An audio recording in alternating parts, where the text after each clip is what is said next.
Assalamualaikum warahmatullahi wabarakatuh. Perkenalkan, nama saya Mas Fiyah dari jurusan Pendidikan Matematika, Fakultas Keguruan dan Ilmu Pendidikan, Universitas Islam Darul Ulum Lamongan. Di sini saya akan mempresentasikan tugas dari kajian masalah pendidikan matematika dengan tugas rencana penelitian dan proses pengambilan data. Baik, di sini saya akan mempresentasikan rencana penelitian dan proses pengambilan data. Pada mata kuliah kajian masalah pendidikan matematika yang diampu oleh Bapak Ali Sodikin, Magister Pendidikan. Judul penelitian yaitu Analisis Kemampuan Penyelesaian Masalah Model Matematis Kontekstual. Lah, pada presentasi kali ini poin-poin yang akan saya bahas yaitu tujuan penelitian, selanjutnya metode penelitian, dan selanjutnya yaitu instrumen, dan yang terakhir yakni butir wawancara atau pedoman wawancara. Nah, yang pertama yaitu tujuan. Tujuan penelitian pada penelitian ini yaitu penelitian ini bertujuan untuk mengetahui seberapa jauh kemampuan proses berpikir siswa dalam menyelesaikan masalah kontekstual dengan menggunakan pemodelan matematika. Selanjutnya metode. Lah, pada metode penelitian ini adalah penelitian kualitatif dengan menggunakan pendekatan kualitatif deskriptif yang bertujuan untuk mengetahui seberapa jauh kemampuan proses berpikir siswa dalam menyelesaikan masalah kontekstual dengan menggunakan pemodelan matematika.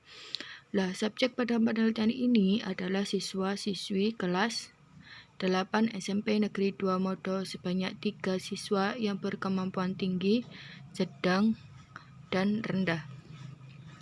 Selanjutnya yaitu instrumen. Instrumen dalam penelitian ini yaitu berupa soal kemampuan pemodelan matematis untuk mengetahui seberapa jauh kemampuan proses berpikir siswa dalam menyelesaikan masalah kontekstual dengan menggunakan pemodelan matematika dan meningkatkan aktivitas siswa dalam mengerjakan soal menggunakan pemodelan matematis. Nah, berikut adalah instrumennya. Pada instrumen ini yaitu masalahnya adalah toko sendal. Lah, toko sendal di sini kan berdampingan dengan siswa atau siswa itu berpengalaman dengan toko sendal.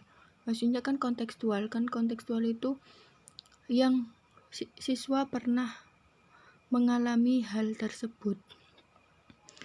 Lah, pasti siswa itu pernah membeli sendal, ya kan? Nah, di sini saya mengangkat instrumen ini karena soal ini bertipe soal Hodge, di mana soal ini nanti akan dapat mengetahui bahwa aktivitas siswa itu siswa dapat menggunakan model matematis di dalam soal atau dalam instrumen ini. Karena apa? Pemodelan matematis itu adalah jembatan untuk menyelesaikan soal. Karena apa? Jika menggunakan pemodelan matematis, maka siswa akan menyelesaikan soal dengan mudah. Karena apa? Sudah mengetahui poin-poin yang akan dicarinya atau yang dibutuhkan dalam menyelesaikan soal tersebut. Di sini pada instrumen ini akan meningkatkan proses berpikirnya siswa juga, bagaimana dia menggunakan pemodelan matematis tersebut, dan meningkatkan juga aktivitas siswa dalam mengerjakan soal-soal menggunakan pemodelan matematis. Pada materi instrumen ini yaitu SPLTV, yaitu pada materi SMP kelas 8. Selanjutnya yaitu pedoman wawancara. Pedoman wawancara ini dibuat dengan tujuan untuk mengetahui seberapa jauh siswa dalam menyelesaikan masalah kontekstual dengan pemodelan matematis dan bagaimana aktivitas siswa itu untuk mengerjakan soal tersebut. Dan instrumen ini digunakan setelah siswa mengerjakan soal pemodelan matematis untuk mengklarifikasi lagi hal-hal yang penting oleh peneliti. Wawancara ini digunakan untuk melihat dan mempertimbangkan kembali agar pertanyaan yang disampaikan tidak menyimpang dari tujuan penelitian. Pertanyaan yang digunakan pada saat wawancara sesuai dengan perilaku jawaban subjek. Pertanyaan yang digunakan pada saat wawancara mungkin tidak sama persis dengan pertanyaan yang ditulis pada pedoman wawancara ini, namun tetap dalam substansi yang diinginkan. Pedoman wawancara di sini ada beberapa aspek, yaitu aktivitas penyelesaian masalah, indikator, dan butir wawancara. Yang pertama yaitu mengenali tipe soal tersebut termasuk soal apa atau materi apa. Dan indikatornya yang pertama yaitu siswa dapat mengetahui materi apa yang telah dibaca dan dipahami. Yang kedua, bisa jadi. Bisa jadi itu maksudnya semua sesuai atau sebagian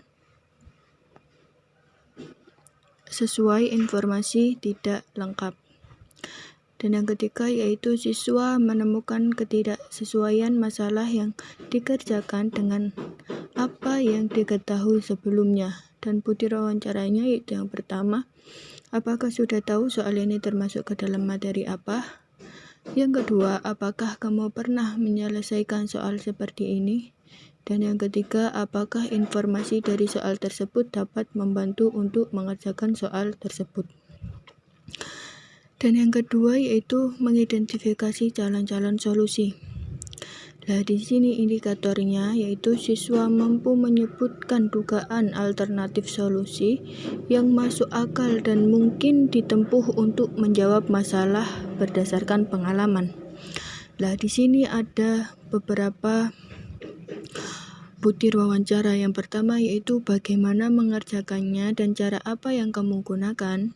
Yang kedua, apakah kamu berpikir untuk menggunakan cara lain? Dan yang ketiga, bagaimana cara pemodelan yang kamu buat? Untuk yang ketiga yaitu memilih solusi-solusi terbaik, dan indikatornya yaitu siswa yang mampu memilih solusi tertentu dari alternatif solusi yang ada. Dan indikator yang kedua yaitu siswa mampu menjelaskan mengapa memilih solusi tertentu secara masuk akal. Di sini ada dua butir wawancara, yaitu apakah kamu yakin cara yang kamu pilih adalah cara yang benar. Dan yang butir yang kedua yaitu mengapa Anda memilih cara ini. Untuk yang keempat yaitu menganalisis solusi. Dengan indikator, siswa menerapkan cara yang dipilih untuk menyelesaikan masalah. Butir wawancara di sini yaitu bagaimana kamu mendapat jawaban itu. Dan yang kedua, apakah kamu yakin dengan jawabanmu itu? Dan yang ketiga, apakah kamu sudah dilakukan pengecekan? Sekian itu tadi presentasi dari mata kuliah kajian masalah pendidikan matematika dari tugas rencana penelitian dan pengambilan data. Sekian itu tadi yang dapat saya sampaikan. Apabila ada kurang dan lebihnya, saya mohon maaf yang sebesar-besarnya. Wabillahi taufiq wal hidayah. Wassalamualaikum warahmatullahi wabarakatuh.